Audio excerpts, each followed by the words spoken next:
ओम नमो नारायण। चैत्र मास के शुक्ल पक्ष की एकादशी को कामदा एकादशी कहते हैं। कामदा एकादशी का महात्म इस प्रकार है। कामदा एकादशी की कथा। यशोदा पुत्र बोले, हे युधिष्ठिर, चैत्र माह के शुक्ल पक्ष में आने वाली एकादशी कामदा एकादशी कहलाती है।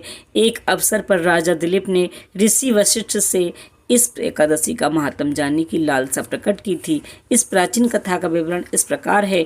भोगीपुर नामक देश में नरेश पुंडीक का राज्य था। वह संगीत प्रेमी था और उसकी सभा में गंधर्वों का गायन होता था और अप्सराओं का नृत्य होता था। उसी नगर में ललित और ललिता नाम के दो गंधर्व भी व्यास करते थे।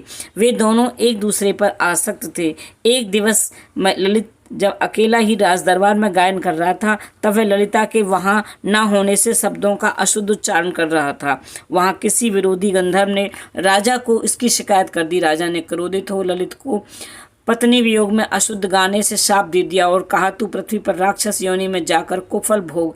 इस प्रकार वह राक्षस योनि में जा विकराल मुख वाला, 2 योजन लंबी भुजाओं वाला, सूर्य चंद्र समान अति विशाल नेत्रों वाला, कंदरा समान पेट वाला भयंकर राक्षस बन गया। अपने विशाल पेट के कारण वह सदैव ही सुधा से दुखी भूख से रहता था। उसकी पत्नी भी उसका दुख जानकर वन में उसके साथ ही विचरने लगी। उसी जंगल में ऋषिराज शृंगी का आश्रम था। गंधर्व पत्नी ललिता ने उन ऋषिराज से अपने स्वामी की मुक्ति की राह पूछी। ऋषियों ने कहा, हे गंधर्व पत्नी, तुम अपने पति को कामदा एकादशी का उपवास विधि विधान से करवाओगी तो वह अवश्य ही पाप से मुक्त हो अब देवलोक को जाएगा। गंधर्व पत्नी ललिता ने अपने पति सहित कामदा एकादशी का उपवास संपूर्ण विधि विधान सहित संपन्न किया और रात्रि जागरण के साथ भजन कीर्तन भी किया।